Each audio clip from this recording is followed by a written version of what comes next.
ഇടവെട്ടി പഞ്ചായത്ത് സമ്പൂർണ്ണ ശുചിത്വ പഞ്ചായത്ത്. ഗ്രാമപഞ്ചായത്ത് പ്രസിഡന്റ് ബിൻസി മാർട്ടിൻ ശുചിത്വ പഞ്ചായത്തായി ഇടവെട്ടിയെ പ്രഖ്യാപിച്ചു. മാലിന്യമുക്ത പദ്ധതികൾ വിജയിപ്പിക്കുന്നതിന് പങ്കുവച്ചവരെ ചടങ്ങിൽ ആദരിച്ചു. പ്രിയപ്പെട്ടവരെ, നമുക്കറിയാം, നമ്മളും ഒരു മാസമായി തുടങ്ങിയിട്ട് ഇവിടെ നമ്മുടെ അധ്യക്ഷൻ സൂചിപ്പിച്ചതുപോലെ തന്നെ ആദ്യം നമ്മുടെ 13 വാർഡുകളും, ഇത് നമ്മുടെ പഞ്ചായത്തിൽ ഒതുങ്ങി നിൽക്കുന്ന ഒരു കാര്യമല്ല, കേരളത്തിലെ മുഴുവൻ പഞ്ചായത്തുകളിലും ഇതേപോലെയുള്ള കാര്യങ്ങൾ ഇന്ന് നടക്കുകയാണ്.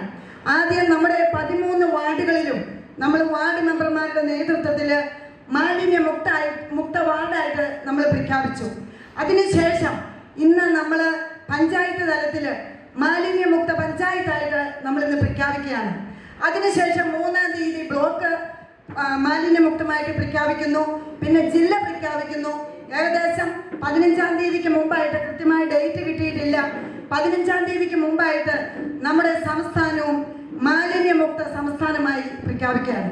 പ്രിയപ്പെട്ടവരെ, ഈ പ്രഖ്യാപനമൊക്കെ നടത്തിയാലും ഇപ്പം നിങ്ങൾക്കറിയാം, ഓരോ മെമ്പർമാരും എല്ലാം ഹരിതകർമ്മയും നമ്മുടെ വാർഡിലെ ഓരോരുത്തരുടെയും പരിശ്രമ ഫലമായിട്ട് നമ്മൾ മാലിന്യമുക്തമാക്കിയിരിക്കുകയാണ്. നിങ്ങൾക്കറിയാം, അതുപോലെ വേസ്റ്റുകൾ നിറഞ്ഞ നമ്മുടെ ഈ പഞ്ചായത്തിലെ മെയിൻ വഴികളിലൊക്കെ പോയത് ഒത്തിരി കഷ്ടപ്പെട്ടിട്ടാണ് ഓരോ നമ്മുടെ പഞ്ചായത്ത് ഇങ്ങനെ മാലിന്യമുക്തമായിട്ട് നമുക്ക് മാറ്റുവാൻ സാധിച്ചത്. അവനവൻ്റെ മാലിന്യം അവനവൻ്റെ ഉത്തരവാദിത്തമായിട്ട് കണ്ടുകൊണ്ട് മാത്രമാണ് പ്രിയപ്പെട്ടവരെ നമുക്ക് ഇനിയും ഇത് തുടർന്ന് മുന്നോട്ട് കൊണ്ടുപോകാൻ സാധിക്കുള്ളൂ. ചെറുതോ വലുതോ ആയ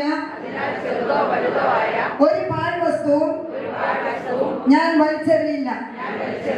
നിരോധിത പ്ലാസ്റ്റിക് വസ്തുക്കളൊന്നും ഉപയോഗിക്കുകയുമില്ല.